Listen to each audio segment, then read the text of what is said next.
नमस्कार दर्शकों, स्वागत है आपका। मैं हूं अवनीश विद्यार्थी और आप देख रहे हैं ब्रेकिंग न्यूज। इस वक्त का सबसे बड़ा मुद्दा और सबसे बड़ी खबर है उत्तर प्रदेश में मंत्रिमंडल विस्तार को लेकर। यूपी में मंत्रिमंडल का विस्तार अगले कुछ घंटों के अंदर ही सामने आने वाला है और उसकी तस्वीर लगभग साफ हो चुकी है। अब से थोड़ी देर बाद उत्तर प्रदेश के मुख्यमंत्री योगी आदित्यनाथ मुलाकात कर रहे होंगे उत्तर प्रदेश की राज्यपाल आनंदीबेन पटेल से। 6:30 बजे का मुलाकात का समय तय हुआ है और उस मुलाकात के बाद जो है वो ये बात और भी ज्यादा इस मुलाकात की अटकल के नाते ज्यादा चर्चा का विषय है, क्योंकि ये अटकलें लगाई जा रही हैं कि उत्तर प्रदेश में मंत्रिमंडल विस्तार होगा और उस मंत्रिमंडल विस्तार में कई सारे नए मंत्री मंत्रिमंडल का हिस्सा होंगे।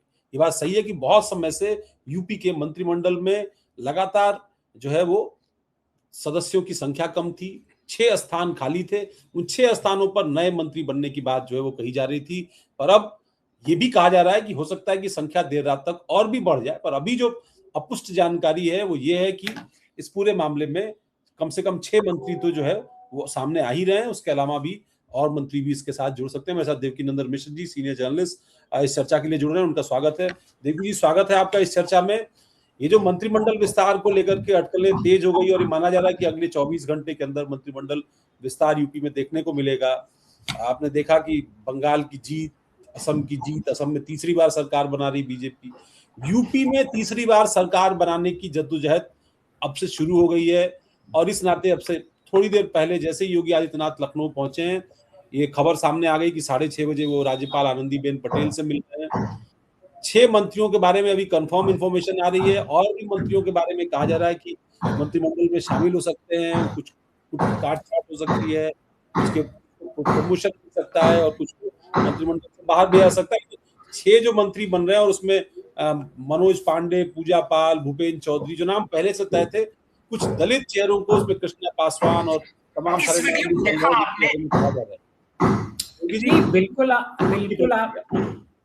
बिल्कुल आप ठीक कह रहे हैं कि ये सारे नाम पहले से तय थे। और बीजेपी जो बाहर से लोग आए हैं जैसे मनोज पांडे, पूजा पाल को तो इस वजह से मंत्री बनाया जा रहा है कि पाल बिरादरी को एक तरीके से बीजेपी के पक्ष में लाया जा सके। समाजवादी पार्टी के जो प्रदेश अध्यक्ष हैं वो भी पाल बिरादरी से आते हैं और 2024 में जो लोकसभा चुनाव हुआ उसमें पूरा जो पाल समाज है वो समाजवादी पार्टी के साथ खड़ा था। और आपको ये भी बता दें कि बसपा के जो प्रदेश अध्यक्ष हैं विश्वनाथ जी, वो भी पाल बिरादरी से ही आते हैं। तो पाल वोटर को लेकर के बीजेपी और इन सब में के बीच एक तरीके का एक रसाकसी चल रही है कि कौन किसको हासिल कर लेगा। तो इस वजह से पूजा पाल का नाम शामिल हो सकता है मंत्रिमंडल विस्तार में। लेकिन ये जो मंत्री कल परसों में जो शपथ हो जाएगी, ये करेंगे क्या? इनके पास राइट क्या होगा? क्या ये किसी डेवलपमेंट का हिस्सा हो सकते हैं? क्या ये मंत्री कोई अपने क्षेत्र में कोई योगदान दे सकेंगे स्वागत कराने के अलावा, माला पहनने के अलावा? क्योंकि जो पहले मंत्री थे वो अपने क्षेत्र में क्या योगदान किए?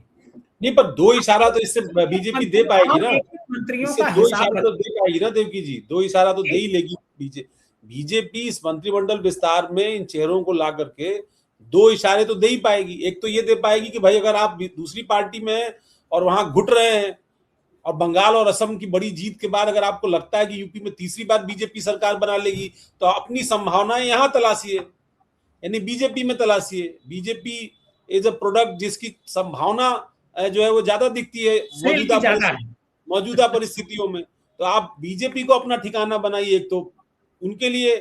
दूसरा, जो जैसे आपने कहा कि पूजा पाल को ले रहे हैं क्योंकि पाल बिरादरी को लेकर के बात हो रही है, पर इससे भी ज्यादा मुझे ये मैसेज समझ में आता है कि पाल बिरादरी तो एक तरफ है ही है, पर उससे ज्यादा इंपॉर्टेंट ये है कि जो अतीक अहमद को लेकर के नैरेटिव है, जो खासतौर पर इलाहाबाद, कौसाम्बी, मिर्जापुर, इन सब इलाकों में उस नैरेटिव को जो है वो और स्ट्रांग बनाए रखने के लिए सरकार पूजा पाल को, या जिस तरह एक दौर में आपको याद है स्वाति सिंह सामने आई थी जब उनको दयाशंकर वाला केस हुआ था, वो केस क्यों पलट गया? क्योंकि बसपा के लोगों ने स्वाति सिंह के परिवार को लेकर के, यानी दयाशंकर के परिवार को लेकर के एब्यूजिव लैंग्वेज का इस्तेमाल किया। बीजेपी ने उसको इस्तेमाल किया। स्वाति सिंह महिला सशक्तिकरण का प्रतीक बनी, वो चुनाव लड़ी, विधायक बन गई, पहले उनको महिला मोर्चा का अध्यक्ष बनाया गया और एक ग्रोथ जर्नी उनकी रही, वो मंत्री हो गई। पूजा पाल को भी इसी रूप में स्थापित करके बीजेपी कहीं ना कहीं एक वो जो पीड़ित के साथ, आपने देखा आरजी कर का मामला, एक पीड़ित के साथ कैसे बीजेपी खड़ी है, इस नैरेटिव को भी कहीं ना कहीं दिखाना चाहती है। देवकी जी, नहीं, ये बात तो आप बिल्कुल ठीक कर रहे हैं, लेकिन ये यहाँ पर पूजा पाल के साथ फिट नहीं बैठता है। क्योंकि पूजा पाल जिस तरीके से अतीक अहमद का विरोध करना चाहिए, जिस अतीक अहमद के खिलाफ लड़ाई लड़नी चाहिए थी, वो पूजा पाल ने कभी लड़ी नहीं। पूजा पाल, वैसे भी उमेश पाल जो उनके हस्बैंड थे जिनका मर्डर हुआ था, उमेश पाल और पूजा पाल की जो शादी थी वो 1 हफ्ते 10 दिन 15 दिन के शायद भीतर की थी। राजू उमेश पाल मैं बोल गया, राजू पाल, वो बहुत कम समय के लिए थी। तो इस वजह से, और उसके बाद जो पूजा पाल थी वो एमएलए बन जाती हैं और वो पूरी तरीके से अलग हो जाती हैं। तो ये भी एक बड़ा फैक्टर है। वो बसपा में चली गई थी, फिर उसके बाद समाजवादी पार्टी में चली गई, अब बीजेपी में चली गई हैं। तो सारी पार्टियों में वो आ जा चुकी हैं। तो इस नाते वो जो नैरेटिव है अतीक अहमद के खिलाफ का, वो मुझे नहीं लगता है कि इस पर सेट हो पाएगा। लेकिन सिर्फ और सिर्फ एक जो पाल बिरादरी का जो नैरेटिव है उसको सेट करने की कोशिश, क्योंकि आज की तारीख में हिंदू मुसलमान को सेट करने की जरूरत नहीं है। आज की तारीख में इलेक्शन अगर बीजेपी को या जीतना है या समाजवादी पार्टी को जीतना है, तो जातियों का जो नैरेटिव है, जातियों के जो खांचे हैं, उसको फिट करना पड़ेगा। और मुझे लगता है उसी को फिट करने के लिए ये पूजा पाल को मंत्री बनाया जा रहा है, ताकि एक मैसेज ट्रेवल करे। वो भी एक विक्टिम कार्ड तो है ही है उनके साथ, लेकिन बड़ा जो सेगमेंट ये है कि पाल बिरादरी भारतीय जनता पार्टी के साथ खड़ी हो, यह एक सबसे बड़ा जो है मुझे लगता है कि फैक्टर है। खड़ी हो पाएगी नहीं होगी ये मैं नहीं, चुनाव में पता चलेगा। क्योंकि देखिए क्या है, मेरा ऐसा मानना है कि वैसे तो हर बिरादरी में बड़े बड़े नेता बन चुके हैं, ओम प्रकाश राजभर, लेकिन ओम प्रकाश राजभर ने अपनी राजभर बिरादरी के लिए बड़ा लंबा वक्त दिया, बड़ा लंबा काम किया, तब वो इस बीजेपी के साथ या समाजवादी पार्टी के साथ गठबंधन में आए। तो इसका फायदा बीजेपी और समाजवादी पार्टी को भी मिला और बीजेपी को भी मिला। लेकिन जो बीजेपी के जो लीडर हैं या समाजवादी पार्टी के जो बाकी जो समाजवादी पार्टी में ही पॉलिटिक्स किए, उन्होंने अपनी जातियों की गोलबंदी में कोई ऐसा काम नहीं किया कि उनके साथ पूरी जाति, उनकी जाति के जो लोग हैं वो खड़े हों। इस वजह से ये प्रॉब्लम आती है। लेकिन एक दिखाने का भी चेहरा होता है, एक सिंबॉलिक होता है कि भाई देखिए हमने आपके बिरादरी के व्यक्ति को मंत्री बना दिया है, तो आप हमारे साथ जुड़िए और इसको हम पावर देंगे। लेकिन वो सेंटिमेंट मुझे लगता नहीं है कि वो जगा पाएंगे। नहीं, पर अगर आपको याद हो 2022 के चुनाव से ठीक पहले भी एक कैबिनेट रीसफल हुआ था, और मुझे लगता है करीब थोड़ा हम अगर इस सरकार में तुलना करें थोड़ा पहले हो गया। पिछली वाली सरकार में मुझे लगता है जून जुलाई के महीने में हुआ था, और उस मंत्रिमंडल में जो लोग शामिल हुए थे उसमें जितिन प्रसाद थे, उनको विधान परिषद भेजा गया, उनको कैबिनेट मंत्री बनाया गया। पहले उनको प्राविधिक शिक्षा का मंत्री बनाया गया और जब नई सरकार बनी तो वो पीडब्ल्यूडी मंत्री बने। संजय निषाद उसी मंत्रिमंडल में शामिल हुए थे, अगर आपको याद हो तो। इसके अलावा जो है प्रजापति जी जो बाद में तब जेल मंत्री बने थे, अब इस वक्त उनके पास एक मंत्रालय है, स्वतंत्र प्रभार के मंत्री रहे, पश्चिमी उत्तर प्रदेश से आते हैं। तो ऐसे और भी कई सारे ऐसे मंत्री बने जिनको जातियों के आधार पर, क्योंकि उसी वक्त अगर आपको याद हो तो केंद्र में भी मंत्रिमंडल का विस्तार कुछ ही समय पहले हुआ था, उसमें पंकज चौधरी और तमाम सारे लोग मंत्रिमंडल में शामिल किए गए थे। अब जब ये विस्तार हो रहा है और एक नैरेटिव, मतलब जितिन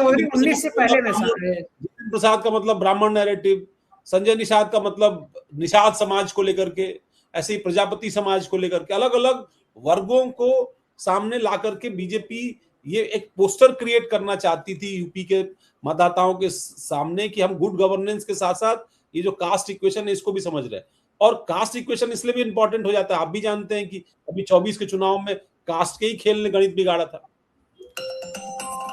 जी बिल्कुल ठीक बात है कि 24 के चुनाव में कास्ट ने ही गणित बिगाड़ा और भारतीय जनता पार्टी बहुमत से पीछे रह गई, उसका क्रेडिट या जो भी आप कहेंगे वो सिर्फ और सिर्फ उत्तर प्रदेश को जाता है और समाजवादी पार्टी और कांग्रेस को जाता है। और अगर थोड़ा सा पुश समाजवादी पार्टी और कांग्रेस ने और किया होता तो शायद बीजेपी उनको खुद 70 से शायद भी दूर अंदाजा ना रहा हो, शायद है? उनको खुद अंदाजा ना रहा हो कि खुद अंदाजा उनको नहीं था कि इस जा रही है। तरीके का जन समर्थन मिल रहा है। तो एक कास्ट इक्वेशन भी था, दूसरा एंटी इनकम्बेंसी भी थी। देखिए अब जो 10 साल बाद जो सरकार जब चुनाव मैदान में भारतीय जनता पार्टी जाएगी तो बीजेपी के साथ एंटी इनकम्बेंसी जुड़ी रहेगी। आपको ध्यान होगा कि अभी 2 दिन पहले चीफ सेक्रेटरी जो एसपी गोयल साहब हैं, उन्होंने एक आदेश जारी किया सभी अधिकारियों को कि जनप्रतिनिधि जब उनके चैम्बर में आए तो उनका खड़े होकर के अभिवादन करें, हाथ जोड़ करके, और फोन उनका जरूर उठाएं। आखिर 4.5 साल करीब होने जा रहे हैं इस सरकार को, करीब 8-7-10 महीने बचे हुए हैं। ये आदेश अब जारी करने की उनको क्या जरूरत पड़ी? इसका मतलब कि अधिकारी फोन नहीं उठाते हैं। इससे तो ये साफ हो गया ना कि अधिकारी आप फोन करते हैं नहीं उठाते हैं। और सामान्य लोगों का तो छोड़ दीजिए, जनप्रतिनिधियों का भी फोन नहीं उठाते हैं वो। मतलब अगर जनप्रतिनिधि 4.5 साल 4.25 साल तक इसी दशा में गुजरा है तो लास्ट में उसका फोन मान लीजिए उठ भी जाएगा तो जनता के काम के लिए तो दौड़ेगा नहीं। वो चुनाव में पैसा कैसे आएगा इसके लिए तैयारी करेगा ना जनप्रतिनिधि। भाई चुनाव पैसे से होना है। एक विधानसभा चुनाव में 5 करोड़ से 10 करोड़ रुपया खर्चा होता है। जो भी लिमिट बना दी गई है वो एक अलग विषय है, लेकिन 5 से 10 करोड़ रुपया खर्च होता है। तो वो 5 से 10 करोड़ रुपया अब जुटाने की कोशिश में लगेगा अधिकारी के साथ मिलकर के, वो नेता, वो जनप्रतिनिधि, वो इस पर क्यों ध्यान देगा कि पब्लिक किसका फोन उठाएं, किसका ना, किसका काम कराएं, किसका ना कराएं।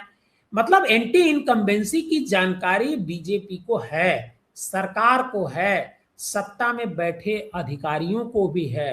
लेकिन अधिकारी तो देखिए जब तक मुख्यमंत्री जी का आदेश हुआ होगा तभी उन्होंने ये जारी किया।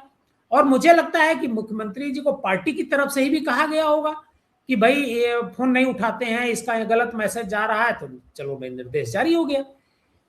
तो ये चीजें हैं। तो बहुत बार आपको ही पता है कि ये निर्देश या इस तरह के निर्देश तो बहुत बार जारी होते रहते हैं, शासनादेश भी बनता है। जब भी विधानसभा बैठती है, विधानसभा में विधायक ये लिख के देते हैं, स्पीकर सरकार को एक चिट्ठी लिखते हैं कि भाई ये शिकायत आ रही है, ठीक नहीं है। अगर आपको याद हो, शिवपाल यादव ने कुछ दिनों पहले आरोप लगाया था कि उन्होंने किसी अफसर को फोन किया था, उसने उनका फोन नहीं उठाया। तब वहां सतीश महाना सदन के अंदर ही कहा था कि नहीं भाई ये ठीक बात नहीं है, जनप्रतिनिधि का फोन उठना चाहिए। तो ये मतलब बस आचरण में उतार तभी सकते हैं जब मैंडेट हो इस बात का। आप भी इस बात को से इत्तेफाक रखेंगे कि मैंडेट सरकार का होना चाहिए कि भाई इसका फोन उठना है नहीं उठना है, या एक ग्रीन सिग्नल होना चाहिए कि भाई ठीक है सब विधायकों को करना। एक इतने 403 विधायकों को कौन एंटरटेन कर पाएगा? मतलब 100-150 विधायक हो तो समझ में भी आता है। तो वो एक प्रेफरेंस और सेकंड प्रेफरेंस से तो होता ही है। अरे भाई एक एक जिले में 8-8 9-9 विधायक हैं और वो सब मतलब ज्यादातर सत्तारूढ़ दल के हैं। मुश्किल ये है, पहले हम असेंबलीज के दौर में 3 विधायक 2 विधायक एक जिले में होता था, पूरा जिला चलाता था वो। नहीं ये दिक्कत तो है, अधिकारियों के सामने भी दिक्कत है कि कितने का फोन उठाएं। अगर सबका फोन ही उठाते रहेंगे तो काम कब करेंगे, योजना कब बनाएंगे, समीक्षा कब करेंगे, मीटिंग कब करेंगे। अधिकारियों के सामने भी दिक्कत है, ऐसा नहीं है। लेकिन जो मूल बात है वो ये है कि सरकार को ऐसा लगता है कि हमारे खिलाफ कुछ ना कुछ एंटी इनकम्बेंसी है। वैसे भी आप देखिए कि जो 10 साल जब तक कोई गवर्नमेंट चल जाती है तो उसके खिलाफ एंटी इनकम्बेंसी होती है, क्योंकि सरकार सबको संतुष्ट नहीं कर सकती। आप बंगाल में देखिए, ममता बनर्जी 15 साल के शासन के बाद केवल बीजेपी उनको इस वजह से नहीं हरा पाई है कि बीजेपी की रणनीति थी, बीजेपी इस वजह से हरा पाई है क्योंकि ममता बनर्जी के खिलाफ एंटी इनकम्बेंसी थी। वो उस एंटी इनकम्बेंसी को कई बार क्या होता है कि दूसरी जो बीजेपी है उसको उभारने में वो कामयाब रहती है, लेकिन जो दूसरी पार्टियां होती हैं वो उस एंटी इनकम्बेंसी को उभारने में कामयाब नहीं हो पाती हैं। जैसे बिहार को लीजिए, बिहार में भी एंटी इनकम्बेंसी थी, नहीं, आप गुजरात देख लीजिए, मध्य प्रदेश देख लीजिए, मतलब इतनी लंबी लंबी सरकारें, उसको उभारने में तेजस्वी यादव सफल नहीं हो पाए। लेकिन बीजेपी चूंकि वार लेवल पर चुनाव लड़ती है, जैसे युद्ध लड़ा जाता है उस तरीके से चुनाव लड़ती है, और एक एक बात को, एक आपकी छोटी सी गलती को भी वो बहुत बड़े तौर पर प्रचारित करती है, और जब पब्लिक के बीच ये जाती है तो उसके दिमाग में बैठता है, और मीडिया भी उसके साथ है। तो इस नाते वैसे आज की तारीख में इस सरकार को अगर मीडिया के नजरिए से देखा जाए तो सब कुछ बहुत अच्छा है। पर एक चीज ये भी तो समझने की जरूरत है कि मतलब अगर अब, चूंकि ये भी खबरें आ रही हैं कि बहुत सारे वैसे मंत्री हैं जिनको संगठन में भी भेजा जा सकता है, और कुछ मंत्री क्या मैं कहूँ, कुछ लोग जो इस उम्मीद में बड़े लंबे समय से थे कि शायद उनकी वापसी होगी, जैसे पाल बिरादरी की बात हो गई, ब्राह्मण वोट की अगर बात कर लें तो हम मनोज पांडे का नाम, मनोज पांडे समाजवादी पार्टी के ब्राह्मण फेस हुआ करते थे, रायबरेली के ऊंचाहार से विधायक थे, कैबिनेट मंत्री रहे अखिलेश यादव की सरकार में, और उनकी यात्रा रही कि भाई वो पिछली दौर में लोकसभा से पहले वो मुख्य सचेतक थे समाजवादी पार्टी के, और अचानक उन्होंने राज्यसभा चुनाव में पाला बदल लिया, और तब से वो इंतजार कर रहे थे कि उनको कब लाल बत्ती मिले। एक तो उनके बेटे का ऑडियो भी बड़ा वायरल हुआ था जिसमें वो बता रहे थे किसी को कि पापा को जल्दी शपथ लेने वाले हैं, उसके बाद ठीक कर देंगे सबको। वो वीडियो वायरल हो गया, उसके बाद 6 महीने विस्तार नहीं हुआ, तो वो बात आई गई। लेकिन फिलहाल अब वो मंत्री बन रहे हैं, ये लगभग तय है, और ब्राह्मण कोटे से बन रहे हैं। अब मनोज पांडे के मंत्री बनने से यूपी में ब्राह्मणों में बीजेपी की स्थिति कितनी मजबूत होगी?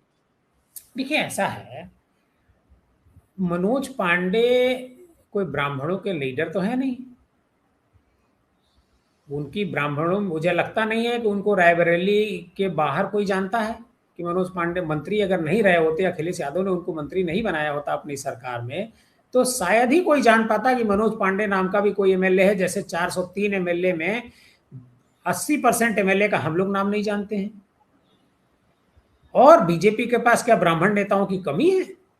बीजेपी में एक से एक दिग्गज ब्राह्मण नेता हैं, लेकिन चूंकि वो दूसरे दल से आए हैं, तो जैसे आपने उनका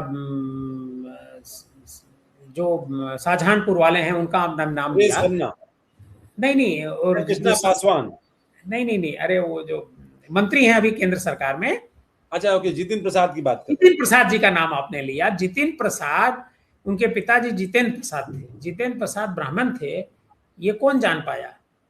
नहीं जान पाया। लेकिन जितिन प्रसाद जब भाजपा में शामिल हुए थे, चूंकि कांग्रेस से आए थे, तो बाकायदे पूरा दिल्ली में कार्यक्रम आयोजित होता है, राष्ट्रीय कार्यालय में उनको शामिल कराया जाता है, और प्रेस नोट जारी होता है कि बहुत बड़ा ब्राह्मण नेता शामिल हो गया। हमने किसी से पूछा, हम तो जानते थे, तो हमने किसी से पूछा कि आपको पता था कि ये ब्राह्मण है? बोले हम तो कुछ दूसरा जानते थे, हम तो कुछ दूसरा जानते थे। पर वो अगर आपको याद हो तो कांग्रेस में जब थे तो उन्होंने एक संगठन बनाया था जो ब्राह्मणों को लेकर के काम करता था। नहीं, भाई ब्राह्मणों पर जहां अत्याचार होगा, और तो जैसे ही वो कांग्रेस से बीजेपी में आ गए, वो अत्याचार खत्म हो गया, वो मंत्री बन गए, अत्याचार खत्म हो गया। देखिए, जब उनको कुछ मिल गया तो मान लीजिए सारे ब्राह्मणों को मिल गया, अत्याचार खत्म हो गया। पाल, जैसे पूजा पाल मंत्री बन जाएंगी तो पूरी पाल बिरादरी में समझिए राम राज्य आ जाएगा। मनोज पांडे बन जाएंगे तो पूरे ब्राह्मण समाज में राम राज्य आ जाएगा। ऐसा एक परसेप्शन ड्रा करने की कोशिश की जाती है, लेकिन मैं आपको बताऊं ऐसा जातियों में होता नहीं है। सिर्फ और सिर्फ इस तरह का परसेप्शन मायावती को लेकर के हुआ था। जब मायावती पहली बार मुख्यमंत्री बनी थी तो जो दलित समाज है, दलित समाज को ऐसा लगा था कि उनके घर का कोई मुख्यमंत्री बना है। पहली बार ऐसा हुआ था। इसके बाद तो मैंने कभी नहीं देखा। क्यों नहीं देखा? क्योंकि लीडरशिप नहीं है। मायावती दलितों की लीडर थी। ओम प्रकाश राजभर को लेकर के भी था, जब वो मंत्री बने थे तो लोगों को काफी उम्मीद थी कि राजभर समाज को रिजर्वेशन मिलेगा, लेकिन धीरे धीरे ये सारी संभावनाएं छीड़ होती गई। इसी तरीके से संजय निषाद जब मंत्री बने थे, निषाद समुदाय को बड़ी उम्मीदें थी कि उसको भी रिजर्वेशन मिलेगा, बहुत सारी चीजें मिलेंगी, सरकार सुविधा देगी, लेकिन सारी संभावनाएं धीरे धीरे छीड़ होती गई और संजय निषाद समुदाय में कमजोर होते गए। तो जब उम्मीद पर रहता है और आज की तारीख में मायावती क्यों बनी हुई है? क्योंकि दलितों के लिए मायावती ने बहुत कुछ किया, बीएसपी ने बहुत कुछ किया, छोटा मोटा नहीं किया, बहुत कुछ किया। तो इस नाते ये बनने दीजिए, अभी तो मंत्रिमंडल विस्तार हो जाए, उम्मीद है कि विस्तार कल परसों के भीतर हो जाएगा, लेकिन ये बहुत छोटा विस्तार होगा और निगमों में भी कुछ लोगों के शामिल होने की संभावना है, कुछ के पदोन्नति होने की संभावना है, ऐसी पूरी संभावना जताई जा रही है। और बहुत बहुत धन्यवाद और एक जवाब तो इसका देते जाइए। अब आप देखिए, नाम जो है हमने स्क्रीन पर भी कुछ डाल दिए हैं, मतलब कृष्णा पासवान, पूजा पाल, मनोज पांडे, भूपेंद्र चौधरी, अशोक कटारिया, रोमी साहनी, ये सब नाम। अशोक कटारिया का नाम इसलिए मैं ले रहा हूं क्योंकि गुजर, आपको पता है कि उनका एक अलाइनमेंट अलग पश्चिमी यूपी में चल रहा है, और समाजवादी पार्टी खासतौर पर गुजर वोटर्स को लेकर के काफी सारा काम कर रही है।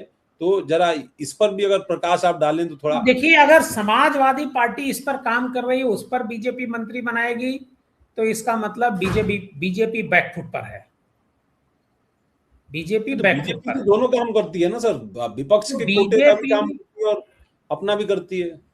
अब देखिए, मुझे ऐसा लगता है कि बीजेपी को बहरहाल जाति के आधार पर तो बीजेपी सबसे पहले मंत्री बनाती है, क्योंकि बीजेपी ने ही जाति, किस जाति के कितने मंत्री बनाए, सबसे पहले पोस्टर लगाया था देश भर में केंद्रीय मंत्रिमंडल में 2019 में, जब 19 चुनाव से पहले जब विस्तार हुआ था तो लगाया था कि किस किस जाति के मंत्री हमने बनाए हैं।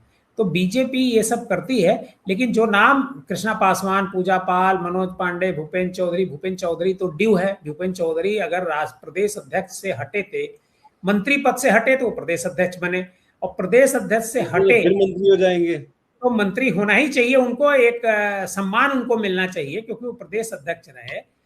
और अशोक कटारिया, आप बता ही रहे हैं कि गुजर समाज से आते हैं और गुजरों को इकट्ठा करने के लिए, लेकिन रोमी साहनी का कुछ सामाजिक समीकरण तो मुझे नजर नहीं आया, क्योंकि रोमी साहनी सिंधी समाज से शायद आते हैं। तो सिंधी समाज इतना बड़ा समाज तो है नहीं उत्तर प्रदेश में, और सिंधी समाज में रोमी साहनी की कितनी पैठ है मुझे नहीं पता है।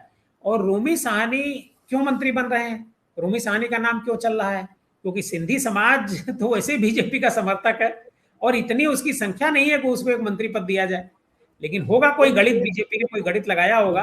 बीजेपी अब जैसे मैंने आपसे कहा ना कि एक ये बात और भी लोगों के लिए है कि भाई देख, बीजेपी अपना दरवाजा भी खोल रही है इसी बहाने कि जो लोग इस इच्छा में हैं कि वो कुछ योगदान दे सकते हैं सत्ता के साथ, तो वो उनको वेलकम कर रही है। आप देखिए ना, शुभेंदु अधिकारी, फिर आपका हेमंत बिश्व शर्मा, माणिक साहा, एक के बाद एक आपको मुख्यमंत्री बना रही है।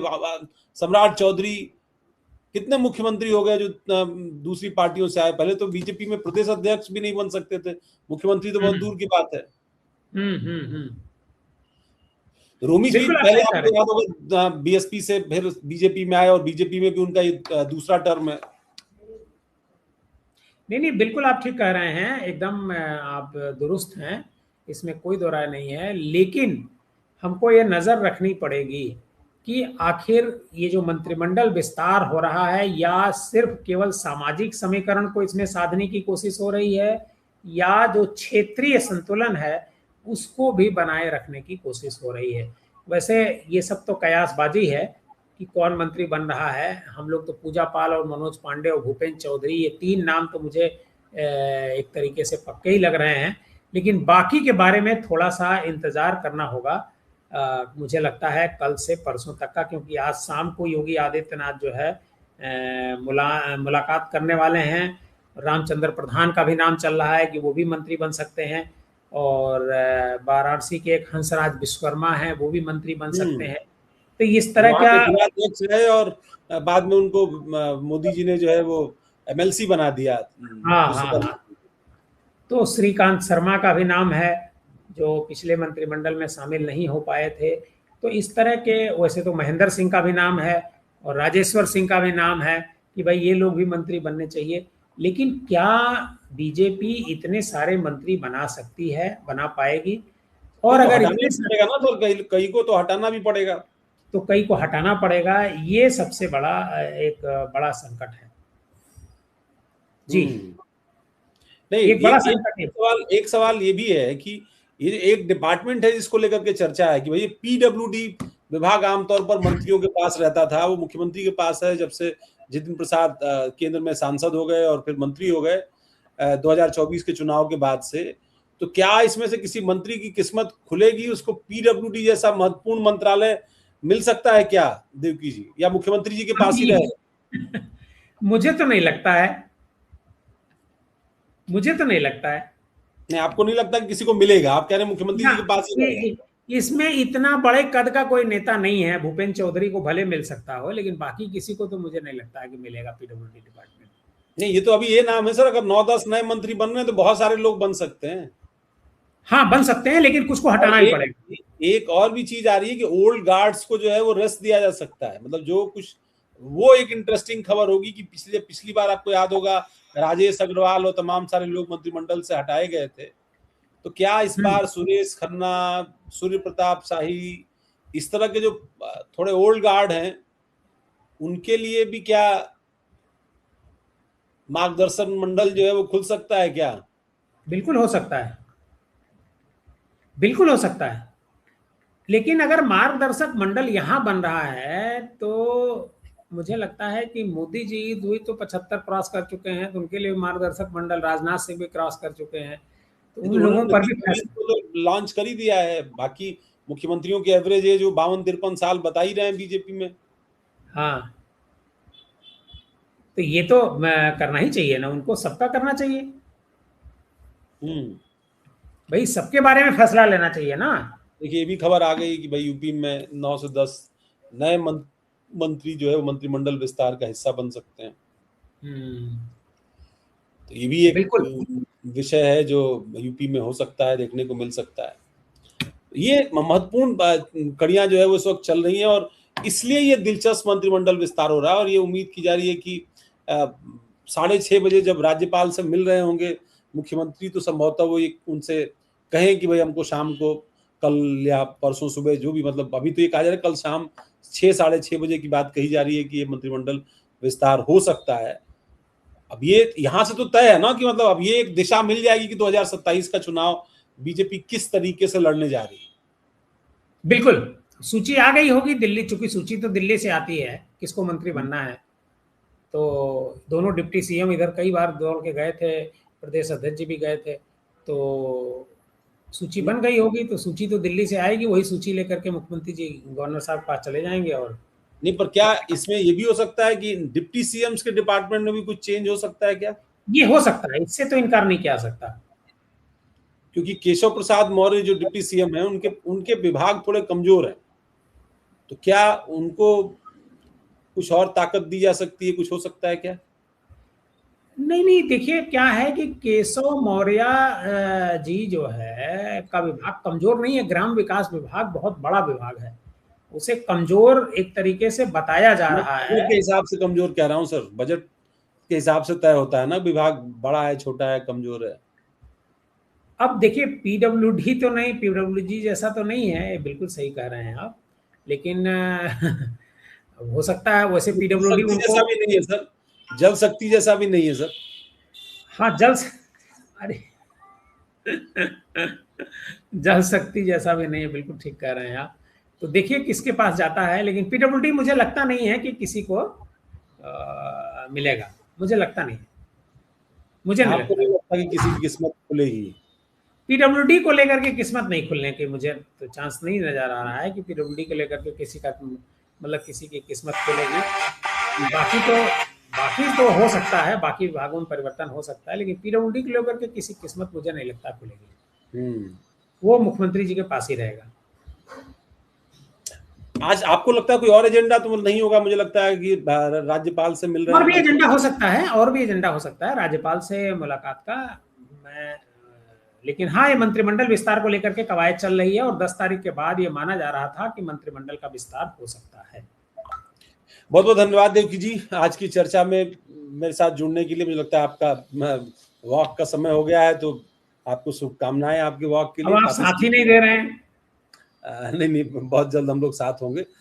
तो ये जो मंत्रिमंडल विस्तार को लेकर के चीजें हैं और वो बहुत हद तक उसकी तस्वीर जो है वो साफ होती जा रही है। हालांकि बहुत बार ये चर्चाएं हो गई, समय तय हुआ, पहले मकर संक्रांति का समय तय हुआ, फिर नवरात्रि का समय तय हुआ, और अब आप जब देख रहे हैं कि ये समय भी तय हो रहा है कि अगले कुछ घंटों के अंदर यूपी में मंत्रिमंडल विस्तार हो सकता है, तो ये तमाम सारी जो पॉलिटिकल सिचुएशंस हैं वो अलग अलग दृष्टि से जो है वो सामने आ रही हैं, और उनके नजरिए से अगर आप देखें और समझें तो ये महत्वपूर्ण है, क्योंकि आज शाम अगर राज्यपाल से मुख्यमंत्री योगी आदित्यनाथ की मुलाकात हो रही है तो ये महत्वपूर्ण है। और ये मुलाकात और किन बिंदुओं पर हो रही है तो अलग अलग, लेकिन मंत्रिमंडल विस्तार यूपी में होना चूंकि है, और एक बार मंत्रिमंडल विस्तार यूपी में होगा, फिर केंद्र ने भी यूपी से कुछ लोगों की टीम मांगी है, कुछ लोगों के नाम मांगे हैं, 4-5 नाम यूपी से दिल्ली को भेजे भी गए हैं, तो उन नामों के साथ साथ फिर ये भी चर्चा होनी है कि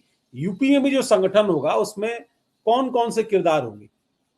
टीम योगी आदित्यनाथ तय होगी, साथ साथ ये भी तय होगा कि टीम पंकज चौधरी क्या है, ये भी तय होगा कि टीम नितिन नवीन क्या है, क्योंकि ये सब चीजें जो है वो अगले एक पखवाड़े के अंदर राष्ट्रीय परिदृश्य में सामने आ जानी है कि नितिन नवीन को नई टीम मिलनी है, पंकज चौधरी को नई टीम मिलनी है, और योगी आदित्यनाथ को नई टीम मिलनी है।